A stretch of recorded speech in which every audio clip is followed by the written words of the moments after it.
नमस्कार, स्वागत है आपका फेडरल देश में। मैं हूं नीलू व्यास। आज दिल्ली की जो शराब नीति घोटाला, जिसको कथित घोटाला बताया जा रहा था, उससे जुड़ी हुई बहुत बड़ी खबर आज आई, जिसमें कि अरविंद केजरीवाल और मनीष सिसोदिया, कविता राव समेत जो 23 अक्यूज थे उसमें, उन सबको बाइज्जत बरी कर दिया गया। राउज एवेन्यू कोर्ट जो दिल्ली की थी, उसने 23 आरोपियों को बरी कर दिया और कोर्ट ने सीबीआई की चार्जशीट को मानने से इनकार कर दिया और कहा कि साजिश का कोई सबूत नहीं है। कोर्ट ने जांच में खामियां बताई और जांच अधिकारी पर विभागीय जांच के आदेश भी दिए। अदालत ने मनीष सिसोदिया पर कोई आपराधिक इरादा न होने और केजरीवाल पर संवैधानिक व्यक्ति के खिलाफ साजिश का सिद्धांत सीबीआई अदालत के इस फैसले के बाद अरविंद केजरीवाल ने इसे सच्चाई की जीत और भारत के इतिहास की सबसे कहा कि मैं भ्रष्टाचारी नहीं हूं, मैं कोई घोटालेबाज नहीं हूं, मैं कट्टर ईमानदार हूं। उन्होंने फिर से उस बात को रिपीट किया और कहा कि मनीष सिसोदिया भी कट्टर ईमानदार है और भावुक हो गए।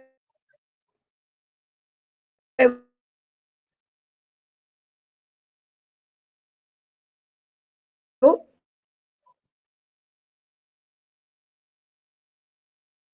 सुप्रीम कोर्ट पहले ही कह चुका है कि मामला टिक नहीं पाएगा। जज ने भी यही कहा। सीबीआई अधिकारी पर जांच बिठाई गई है। भाजपा को मान लेना चाहिए कि वे झूठ बोल रहे थे, ऐसा कहना है मनीष सिसोदिया का। इस पर विपक्षी पार्टियों ने भी काफी तीखी प्रतिक्रिया दी है। अखिलेश यादव ने लंबा चौड़ा पोस्ट लिखा और उन्होंने कहा कि दिल्ली के लोकप्रिय पूर्व मुख्यमंत्री केजरीवाल जी के साथ सत्य और न्याय दोनों खड़े हैं। आरोप कभी इतना बड़ा नहीं हो सकता कि वो सच को ढक ले। इस बात को उन्होंने लिखा और इसी तरीके से उसके बाद सुधांशु त्रिवेदी जो बीजेपी के राज्यसभा सांसद हैं, उन्होंने प्रेस कॉन्फ्रेंस किया और उन्होंने कहा कि अरे अगर इन चार्जेस का आधार नहीं होता तो कोर्ट ने इनको एडमिट क्यों किया, ये टेक्निकल इशू है। और क्या अब सीबीआई इसकी अब अपील में जाएगी इस फैसले को लेकर, ये सारी बातें हैं। लेकिन आज ये कितना बड़ा झटका है सीबीआई और जांच एजेंसियों के लिए, साथ में बीजेपी के लिए, और क्या पूरा नैरेटिव अब अरविंद केजरीवाल के लिए बदल जाएगा। हमें नहीं भूलना चाहिए कि पंजाब में भी चुनाव है 2027 में। हमारे साथ पूर्व आईपीएस ऑफिसर वीएन राय साहब हैं। राय साहब, आपका स्वागत है। और हमारे साथ मनीष शर्मा है, राजनीतिक विश्लेषक, आपका स्वागत है। राय साहब से शुरू करूंगी कि राय साहब, कोर्ट ने सारे आरोपों को खारिज कर दिया, फटकार भी लगाई सीबीआई को और साथ में डिपार्टमेंटल इंक्वायरी और डिपार्टमेंटल एक्शन की भी उन्होंने रेकमेंड किया है कोर्ट ने। क्या कहेंगे, कितना बड़ा फैसला है और क्या दर्शाता है अपने आप में जांच एजेंसियों को लेकर? देखिए, चार्जेस को फ्रेम करते समय ही खारिज कर देना, ये बहुत रेयरेस्ट ऑफ द रेयर मामलों में दिखाई देता है। अमूमन होता क्या है कि एक तफ्तीश होती है, एक इन्वेस्टिगेशन होता है, उसमें हजारों पेज का मटेरियल कलेक्ट किया जाता है, सैकड़ों गवाहों के बयान होते हैं, कई महीने या कई सालों की मेहनत होती है। तो जब चार्जशीट फाइल की जाती है तो चार्जेस फ्रेम करते समय बहुत कम मौकों पे आपने ऐसा देखा होगा कि कोई अदालत इतना ज्यादा मेहनत करे और ध्यान से सारे एविडेंस का को स्कैन करे। होता ये है कि सब ये मान के चलते हैं कि ठीक है, ट्रायल के समय अगर आप निर्दोष है तो आप खुद को साबित कर देंगे। लेकिन उसमें जिस के खिलाफ चार्जशीट लगती है वो बाद में भले छूट भी जाए, लेकिन उसका एक ट्रायल तो हो ही जाता है, उसके जीवन का बहुत खराब अनुभव होता है। जैसे इसी मामले में आप देखिए कि मनीष सिसोदिया और केजरीवाल तो शायद 2 साल जेल में रहे, मनीष सिसोदिया भी 1 साल जेल में रहे और फिर उसके बाद सालों ये अरविंद केजरीवाल 6 महीने के करीब। जी, अच्छा, मतलब काफी दिन दोनों लोग जेल में रहे, दोनों प्रतिष्ठित राजनीतिक प्राणी थे। तो और उसके बाद फिर जब ट्रायल चलता तो एक वो नए तरीके का पूरा उनका सालों का समय वो होता। तो ये एक बहुत रेयरेस्ट ऑफ द रेयर है। लेकिन अब भारत में ये बहुत एक आम तथ्य हो गया है। सब लोग जानते हैं कि मोदी जी और इनका जो शाह साहब की जो जोड़ी है, ये संस्थाओं को नष्ट करने में विश्वास करती है। धीरे-धीरे सारी संवैधानिक संस्थाओं को किस तरह नष्ट किया जा रहा है, ये हम अपने आँख के सामने देख रहे हैं। खुद आपकी बिरादरी जिसे आप मीडिया या प्रेस कहती हैं, आपको भी पता है कि शाम को 5 बजे कौन व्हाट्सएप भेजता है और कैसे वो तय होता है, एजेंडा पूरा तय होता है। तो ये सारी संस्थाओं को नष्ट करने का काम कर रहे हैं। मैंने जजमेंट में जब मैंने जजमेंट जितना हिस्सा मुझे अभी तक पढ़ने को मिला, मैंने देखा तो मुझे इस बात पे थोड़ा कष्ट जरूर हो रहा है कि सिर्फ आईओ को इसमें शिकार बनाया गया। कहा गया कि आईओ के खिलाफ जांच हो। आप ये भूल जाते हैं कि आईओ तो बड़ा छोटा प्राणी है। उसके जो बड़े अफसर बैठे हुए हैं सीबीआई मुख्यालय में, उन्होंने उसके ऊपर क्या दबाव डाला होगा, किस तरह से इस तफ्तीश को गाइड किया होगा, और उन अफसरों के जो बॉस नॉर्थ ब्लॉक में बैठे थे, वो किस तरह बैठ करके ये सारी रणनीति बना रहे होंगे।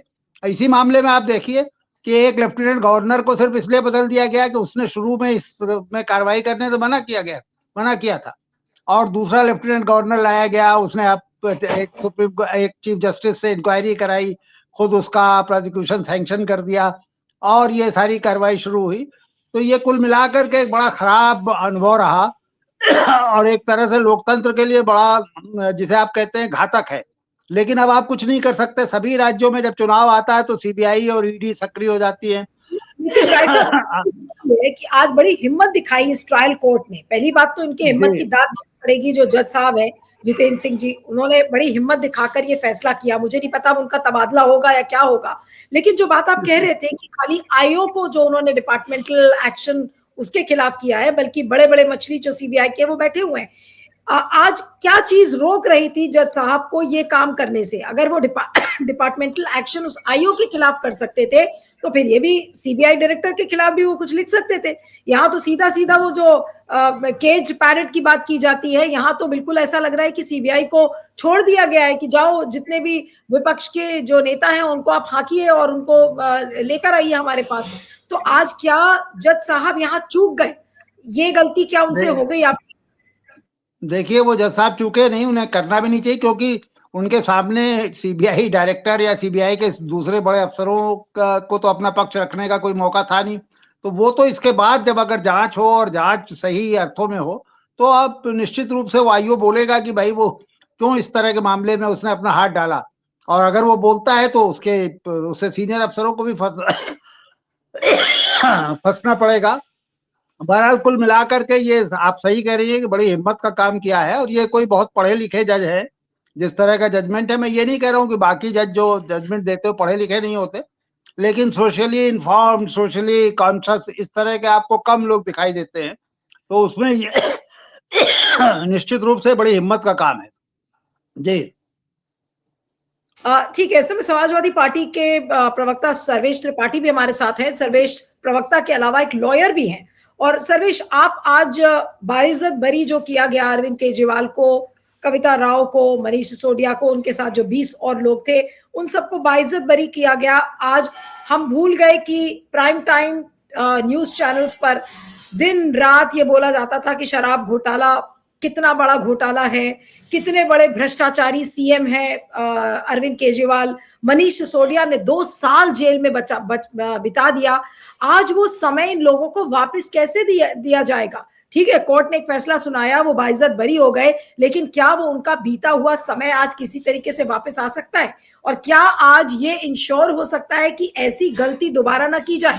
क्योंकि उन्होंने कहा कि ये एक ओवर आर्चिंग कॉन्स्पिरेसी क्रिएट करने की कोशिश की, कोर्ट ने ये कहा। क्या अब हम ये माने कि आज के फैसले के बाद इस तरीके की कॉन्स्पिरेसी नहीं रची जाएगी? अभी देखिए ना, चिदम्बरम साहब के पीछे ऑलरेडी ईडी को लगा दिया गया है। तमिलनाडु में इलेक्शंस है, तो इसी बात को आज पवन खेड़ा ने भी लिखा कि भाई ये इनकी तय की हुई स्क्रिप्ट है कि जहां चुनाव आता है वहीं पर आप ईडी भेज देते हैं। तो अब तमिलनाडु में चुनाव है और चिदम्बरम साहब के घर पर ईडी ने दरवाजा खटखटा दिया है। तो इसको रोकेंगे कैसे? डेटरेंट कैसे साबित होगा इस पूरे केस में? देखिए नीलू जी, बहुत बेसिक सी चीज है कि जिसके पास सत्ता होती है उसके पास बहुत पावर्स होते हैं, इसमें कोई संदेह नहीं है। जो हमारा सिस्टम है, और डेमोक्रेटिक सिस्टम ऐसा होना भी चाहिए, तो उसमें हम कुछ नहीं कर सकते। कोर्ट का, माननीय न्यायालय का बहुत डिटेल्ड फैसला है, मैं देख रहा था उसको, और बहुत अच्छा फैसला है। सही कह रहे थे सर अभी मुझसे पहले जो बोल रहे थे सर कि ये मतलब बहुत ही पढ़ा लिखा फैसला है, बहुत समझदारी से। और ये ऐसा नहीं है, आप ध्यान दें, अखलाक लिंचिंग वाले केस में जहाँ शुक्ला जी ने जो जजमेंट किया था, और बाकी बहुत सारे मामलों में आप देखेंगे जुडिशरी अपना काम कमोबेश हमेशा करती है, लेकिन जुडिशरी का के पास रिस्ट्रिक्शंस हैं, बहुत बहुत नैरो उनका। There is nothing called discretion of a judicial officer. Discretion बस शब्दों में दिखता है, डिस्क्रिशन बहुत ज्यादा होता नहीं एक्सरसाइज करने को। और जहां ही जब ज्यादा कोर्ट इसमें घुसती है तो उसको आउटरीच ओवर रीच कहते हैं, है ना। वो भी बहुत अच्छा नहीं है डेमोक्रेटिक सिस्टम के लिए। लेकिन आप देखें कि आप जितने भी इस सरकार में आप जिन लोगों पे भी इल्जाम लगाए हैं, संजय सिंह से लेके केजरीवाल जी को लीजिए, सिसोदिया जी को लीजिए, और भी बहुत सारे मामलों में राहुल गांधी जी को लीजिए, कहीं पे भी आपको कन्विक्शन नहीं दिखाई देगा। आरोप प्रत्यारोप लगाना जो है वो सर। और बात यह है कि आप शंकराचार्य जी के मामले में भी देख रहे हैं, उसमें अभी से ही कोर्ट के बाहर ही कई सारे ऐसे मुद्दे उठ रहे हैं। वहां जब ये शुरू कर दिया जाता है कि केवल 173(4) में जो 156(3) हुआ करता था उसमें केवल एफआईआर का आदेश आ जाना, वो घोषित कर दिया कि जो है इनको ये दोषी हैं, ये मीडिया ट्रायल शुरू हो गया, गोदी मीडिया ने बोलना शुरू कर दिया। और जो आप अगर आशुतोष ब्रह्मचारी की बात सुनेंगे तो वो उनकी बात जहां कहा जा रहा है कि पॉलिटिक्स, कौन पॉलिटिक्स कर रहा है, पॉलिटिक्स वो आदमी आपको सीधे सीधे सपा को घेरता दिखाई देगा। उन्होंने उप मुख्यमंत्री तक को घेर दिया कि उप मुख्यमंत्री पे भी फाइल आने वाली, और निश्चित रूप से नए कुछ कुछ दिनों में ब्रजेश पाठक जी के ऊपर भी कोई आरोप ऐसे लगा दिए जाएंगे। तो आरोप ऐसे जो केसेस हैं उनमें लग जाना और कोर्ट को उस पर संज्ञान ले लेना, ये भी। अब आप देखिए शंकराचार्य जी के मामले में पुलिसिंग ने अच्छा काम किया था शुरू में। पुलिस ने देखा कि प्राइमा फेसी एविडेंस नहीं है, इसलिए वो नहीं कर किया एफआईआर। वो अल्टीमेटली कोर्ट से जाके किया गया, और वहां पे भी एक कॉन्स्पिरेसी इसलिए जगती है कि वहां पे इवेंचुअली पुलिस इंक्वायरी मांगी गई और पुलिस कमिश्नर ने इंक्वायरी रिपोर्ट सबमिट की, वहां पे एविडेंसेस दिखने लगे, तो कोर्ट ने उस पर संज्ञान लेके एफआईआर करने का आदेश दे दिया। तो कॉन्स्पिरेसी ऐसे की गई कि शुरू में ना करके बाद में कराया गया, तो वहां कॉन्स्पिरेसी सामने आ गई। यहां पॉलिटिकल वेंडेटा साफ साफ था, तो पॉलिटिकल वेंडेटा में कोर्ट नहीं इंक्लूड हुई और कोर्ट ने साफ साफ कह दिया। और वो जजमेंट ऐसा है कि अगर उसको पढ़े लिखे लोग समझेंगे तो उसमें आपको कॉन्स्पिरेसी साफ दिखेगी। और अपने बहुत ही सभ्य भाषा में लीगली करेक्ट तरीके से जज साहब ने उस जजमेंट में ये दिखा दिया कि वो क्या कहना चाहते हैं। एक तो सवाल आपसे करूंगी सर्वेश, बड़ा इंटरेस्टिंग है, आप तो लीगल बैकग्राउंड से हैं इसलिए पूछ रही हूँ कि अब ये जज साहिब को कहीं ऐसा तो नहीं कि इनका तबादला हो जाएगा, इनको किसी तरीके का पनिशमेंट दिया जाएगा, क्योंकि एक बहुत बड़ा टर्निंग पॉइंट ये फैसला लेकर आया है। और बीजेपी को सोचिए, आज बीजेपी किस तरीके की पार्टी दिख रही है कि जो हमेशा हाँकती रहती है ऑपोजिशन के लीडर्स को। इतना बड़ा घोटाला उन्होंने केवल गढ़ दिया झूठे और गलत आरोपों से, और आज ये फैसला अपने आप में एक बहुत बड़ा टर्निंग पॉइंट है। तो क्या ये जज साहब को सजा हो सकती है? सजा मतलब उनका ट्रांसफर, या उनको उनके खिलाफ कुछ इंक्वायरी, या कुछ उनके ऊपर झूठा केस क्या हो सकता है? देखिए, अगर जुडिशियल ऑफिसर ये सोच के, या फिर फॉर दैट मैटर कोई भी officer, police officer, judicial officer, कोई भी सरकारी ऑफिसर, जहां तक मेरा मानना है, मैंने वर्दी पहन के भी सेवाएं दी हैं 9 साल 10 साल, सीआरपीएफ में असिस्टेंट कमांडेंट रहा हूं मैं, तो मैं ये मानता हूं आज भी कि अधिकारी गण हमारे यहाँ बहुत सारे ईमानदार हैं, इसीलिए देश चल पा रहा है, नहीं तो कब का खत्म हो चुका होता। तो इसलिए हर रही बात उसकी कि क्या कर सकती है, एक जस्टिस याद होंगे जिनको कहा जाता है एलिजेडली उनकी हत्या करा दी गई थी क्योंकि एक फैसला देने वाले थे। कई बार ऐसे पुलिस अधिकारियों को भी कहा गया है कि उनको या तो सस्पेंड किया गया।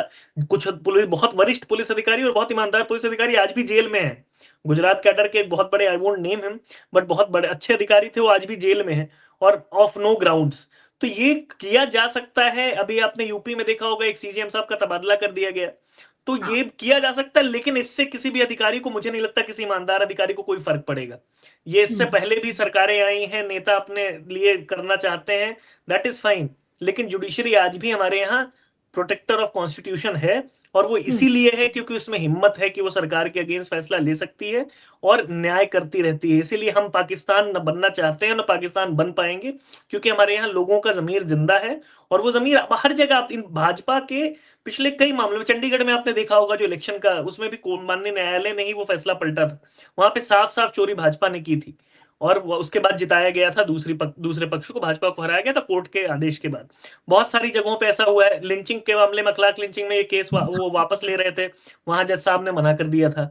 तो ऐसा नहीं है। अभी जुडिशरी में, पुलिस में भी मैं मानता हूँ, हर जगह ईमानदार लोग हैं और ईमानदार अधिकारी हैं। रही बात ये कि वो बहुत ही, मैं बहुत क्लियरली बोलूंगा कि स्कोप बड़ा कम हो जाता है, क्योंकि सरकार जब केंद्र में भी, राज्य में भी, हर जगह सत्ता में है और बहुत मजबूत सरकार है, तो मजबूत सरकार अगर बेईमान भी हो तो, और विंडिक्टिव भी हो, इतनी विंडिक्टिव आज तक कोई सरकार नहीं आई है, तो बिल्कुल। बदला लेने की प्रक्रिया में वो कर सकती है। लोअर कोर्ट के जज हैं, लोअर कोर्ट के जज को एज सच कोई बहुत प्रोटेक्शन वैसे भी नहीं होता, उनका ट्रांसफर कराना बहुत बड़ी बात नहीं है, लेकिन ट्रांसफर करा के भी जज ही रखेंगे, क्या बना देंगे उनको, क्या कर लोगे? ईमानदार आदमी का, जैसे केजरीवाल साहब को, ठीक है आपने कहा क्या वापस लिया जा सकता है, जब दिल्ली की जनता से आप रूबरू होंगे तो दिल्ली की जनता आज रो रही है, वो मानती है कि नुकसान लीगल हुआ है। सवाल और है, एक छोटा लीगल सवाल मेरे जहन में और भी है कि आप ये सोचिए कि अगर ये शराब घोटाला नहीं होता तो दिल्ली का चुनाव क्या होता, क्योंकि दिल्ली के चुनाव के पहले शीश महल, शराब घोटाला, ये तमाम नैरेटिव गढ़े गए, सारे नैरेटिव आज झूठे साबित हो गए। क्या अब अरविंद केजरीवाल दिल्ली के चुनाव को चुनौती दे सकते हैं कि देखिए ये हमारे साथ अन्याय हुआ था, क्या इस चुनाव को रद्द किया जाए, क्या ये वो कर सकते हैं? मैं possibility that is legally not viable, because वो आरोप गढ़े गए थे, लेकिन चुनाव तो डेमोक्रेट जो तरीका है उसी तरीके से हुआ है, तो चुनाव को चैलेंज नहीं कर सकते, क्योंकि आरोप लगाए गए थे और उस पे वोटिंग तो उसी पे हुई थी, वो कोई ग्राउंड नहीं था जिसके बेसिस पे चुनाव हुआ, तो वो लीगली वो ये नहीं कर सकते। बट फिर वही जनता के सामने तो आ ही गया, और जनता का ये भी कह सकते हैं आप कि जनता के सामने ये बहुत बड़ा फैसला इसलिए भी, अभी मैं देख रहा था भाजपा के प्रवक्ता सुधांशु त्रिवेदी जी, वो ऑन एयर बोल रहे थे कि उन्होंने सवाल उठा दिया इसके कोर्ट के आदेश पे, कि अगर पहले उन्होंने कह दिया कि जब चार्जेस फ्रेम करने को तैयार हो गई कोर्ट, तो फिर ऐसा कैसे कि एविडेंस नहीं है? अब बताइए, पढ़े लिखे प्रवक्ता, मैं मानता हूं उनको, सबसे पढ़े लिखे प्रवक्ता है भाजपा के, ऐसी बात, एक तो आप कोर्ट के अगेंस्ट बोल रहे हैं, दूसरा वो अवमानना है सीधे सीधे, दूसरा केवल चार्ज फ्रेमिंग के लिए अगर ये कह दे कोर्ट कि हाँ this matter is serious enough to be heard for the trial, और उसके बाद वो एक्विटल दे रहे हैं, तो इसमें आप कोर्ट की प्रोसीडिंग पे ही सवाल उठा दे रहे हैं जब आपके पक्ष में ना आए। प्रधानमंत्री जी भी कई बार आपको सुनाई दिए होंगे कोर्ट के अगेंस्ट, सुप्रीम कोर्ट के अगेंस्ट बोल लेते हैं वो, तो वहां क्योंकि ट्रंप वहां सुप्रीम कोर्ट में बोल रहा है, उनका आका बोल रहा है सुप्रीम कोर्ट के अगेंस्ट, तो ये 122 के अगेंस्ट, तो ये भी बोल रहे हैं, तो ये कोई नया नहीं है। लेकिन ऐसे मामलों में हर जगह आप देखेंगे, आप मुझे एक भी विपक्ष के नेता के ऊपर एक्विटल नहीं होता है, अरे वो कन्विक्शन नहीं होता है, एक्विटल ही होता है, या फिर वो दूसरी पार्टी में अगर लग रहा होता है कि कन्विक्शन होने वाला तो भाजपा में चला जाता है। तो ऐसे जिनका कन्विक्शन होने की संभावना थी वो आज भाजपा में, चाहे वो बंगाल से देख लीजिए, चाहे महाराष्ट्र से बड़े बड़े नाम देख लीजिए, वो भाजपा में चले गए, वहां पे वॉशिंग मशीन में चले गए, तो वो कन्विक्शन की जरूरत ही नहीं पड़ी। अदरवाइज कोर्ट में जितने मामले हैं ऐसे, आप जितने, राहुल गांधी जी का देख लीजिए, कई सारे मामलों में उनका नाम डाला गया, सोनिया गांधी जी का डाला गया, लेकिन कहीं पे भी कोर्ट ने कुछ ऐसा नहीं कहा। और ये रही बात इसकी कि आप ये कहें कि डिफेमेशन के मामलों में कुछ जगह केजरीवाल जी ने माफी मांग ली, तो दैट इज वन थिंग, हम यहाँ पे चर्चा कर रहे हैं, मेरे इस क्रम में कोई ऐसा शब्द निकल जाता है मुझसे, आप सब बड़े हैं, अगर मैं कुछ ऐसा बोल जाता हूं जो मुझे लगता है कि नहीं बोलना चाहिए था, तो इफ आई से कि नहीं ठीक है, I take my words back, तो वो कोई लीगल ग्राउंड नहीं है कि मैंने मान लिया कि मैं बहुत बड़ा कोई गलती कर दी थी। बाकी केजरीवाल जी साफ छवि के नेता माने जाते हैं, और वो चेंज का ही हमेशा सिनोनिम रहे हैं। बिल्कुल बिल्कुल। अब मैं मनीष के पास आती हूँ कि मनीष, ये जो फैसला है ये कितना बड़ा टर्निंग पॉइंट है बीजेपी के लिए और देश की राजनीति के लिए? विपक्ष की भी अगर हम बात करें, बीजेपी जिस लाइट में अब देखी जाएगी, क्या ये फैसला अपने आप में एक बहुत बड़ा टर्निंग पॉइंट है? हाँ देखिए, इसी इसी इसी सप्ताह आप समझ लीजिए कि 3 बड़े विपक्षी मामले में विपक्ष नेताओं को कानूनी राहत दी गई है, हाईकोर्ट ने, सुप्रीम कोर्ट ने दी है। अभी वो हरियाणा में जो भूपेंद्र सिंह हुड्डा वाला जो मामला था एसोसिएट जनरल्स को लेकर के, और भूमि घोटाले का जो सवाल था, उसको अभी हरियाणा उच्च न्यायालय ने उसको खारिज कर दिया, अगर आपने अभी देखा होगा।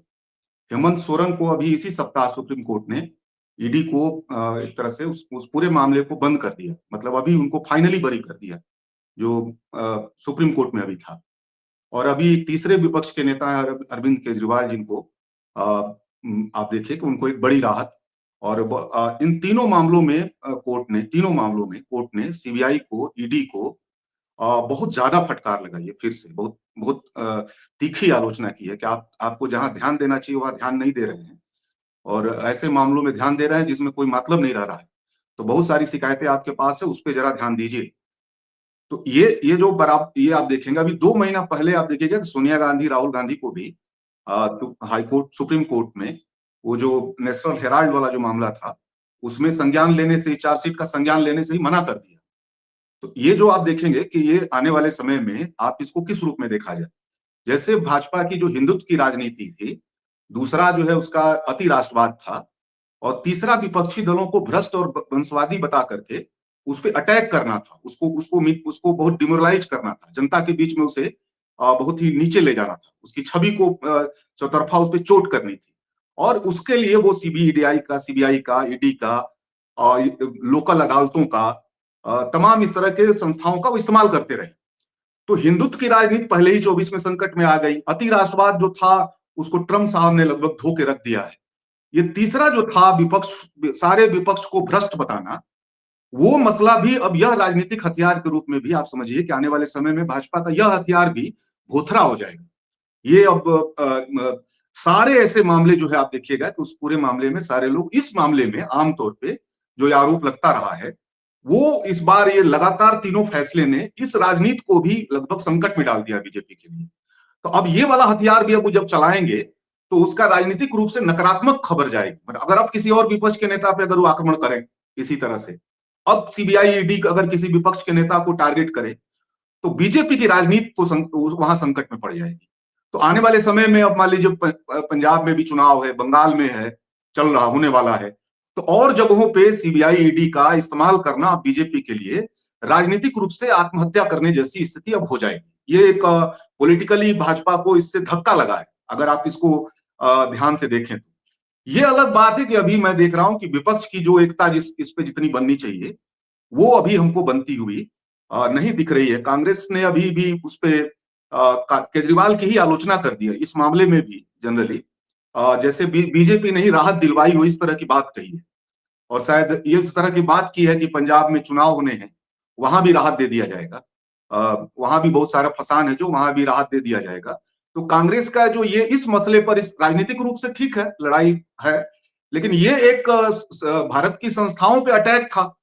ये केवल केजरीवाल पे थोड़े अटैक था, भारत की स्वायत्त तो आप कह रहे हैं कि कांग्रेस ने जो इस पर स्टैंड लिया वो गलत था और शायद अनुचित स्टैंड था, क्योंकि उन्होंने कहा, बिल्कुल एक ट्वीट पढ़ रही थी कांग्रेस नेता का, उन्होंने लिखा कि देखिए आज आंसू बहा रहे थे अरविंद केजरीवाल, लेकिन उन्होंने भी तो प्रोपेगेंडा किया था शीला दीक्षित के खिलाफ और सोनिया गांधी के खिलाफ, राहुल गांधी के खिलाफ, मनमोहन सिंह के खिलाफ।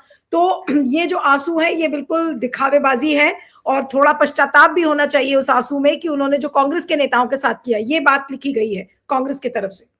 नहीं, यही मैं आपसे कह रहा हूं कि जिस समय भारत की तमाम जो स्वायत्त संस्थाएं हैं उस पे एक फासिस्ट अटैक का जो समय है, उस समय इतनी संकीर्ण राजनीति से बचना चाहिए। मेरा ये कहना है कि आप पॉलिटिकली लड़ाई में रहिए, लेकिन अभी सवाल क्या है? अभी सवाल है कि एक ऐसी सत्ता है जो भारत की संस्थाओं को एक तरह से पॉकेट ऑर्गेनाइजेशन में बदल देना चाहती है, माने हथियार में बदल देना चाहती है, उसको जो है प्राइवेट सेना में उसको परिवर्तित कर लेना चाहती है, और जो जो नहीं झुकने के लिए तैयार वहां टकरा रही है। अभी आप देखिए ना, ये जो अनायास नहीं है एनसीईआरटी में जो 8 के उसमें सब्जेक्ट में, समाज विज्ञान के सब्जेक्ट में जुडिशरी को केवल जो है एक भ्रष्ट जुडिशरी कहा गया। आप समझिए इसका मतलब क्या? इसका मतलब ये है, जैसे किरण रिजिजू ने एक दौर में जुडिशरी पे अटैक किया था जब वो कानून मंत्री थे, आपने ध्यान दिया होगा, अपनी हद में रहे, ये इस तरह की बात बोली थी।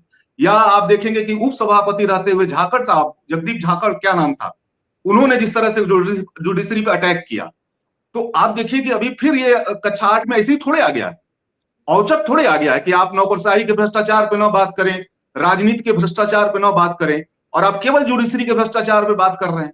तो यह भी एक पॉलिटिकल अटैक था। मैंने अभी क्या है, अभी मतलब ये है कि जुडिशरी अभी थोड़ी टकराव वाली मुद्रा में है, अभी वहां हल नहीं हुआ है। बीजेपी की राजनीति जितना उसका इस्तेमाल करना चाहती है, शायद उतना इस्तेमाल होने के लिए अभी तैयार नहीं है, और इसलिए आपको ये टकराहट दिख रही है। तो मेरा ये कहना है कि बीजेपी अभी के दौर में जो भी दाव चल रही है, जो भी वो पहलकदमी ले रही है, खराब समय में क्या होता है ना कि आपकी हर पहलकदमी आपके खिलाफ ही चली जाती है, और सकारात्मक दौर में क्या होता है कि आपकी खराब पहलकदमी भी आपके पक्ष में चली जाती है। तो मुझको लगता है कि बीजेपी के लिए बड़ा झटका, उसके आगे की राजनीति के लिए बड़ा झटका, बीजेपी की राजनीति के लिए झटका है। लेकिन सवाल ये उठता है कि अगर आप बीजेपी की जो ये राजनीति है ये एक्सपोज हो गई है, तो एक सवाल के साथ इस कार्यक्रम को खत्म करूंगी कि क्या बीजेपी अपना जो ट्राइड एंड टेस्टेड फॉर्मूला है हिंदू मुसलमान का, क्या उसको अब तेज करेगी? ये देखते रहना होगा, क्योंकि अब आने वाले राज्यों में चुनाव है, असम, पुदुचेरी, तमिलनाडु, केरला, पश्चिम बंगाल। क्या इन राज्यों में अब हिंदू मुसलमान का जो नैरेटिव है वो और ज्यादा तेज होगा? क्योंकि कितना ईडी और सीबीआई भेजेंगे, इतना बड़ा झटका लगने के बाद क्या फिर से ईडी सीबीआई करेंगे, इसको देखना होगा। आप सभी का बहुत बहुत शुक्रिया। राय साहब, Sarvesh, Manish ji, thank you so much for joining.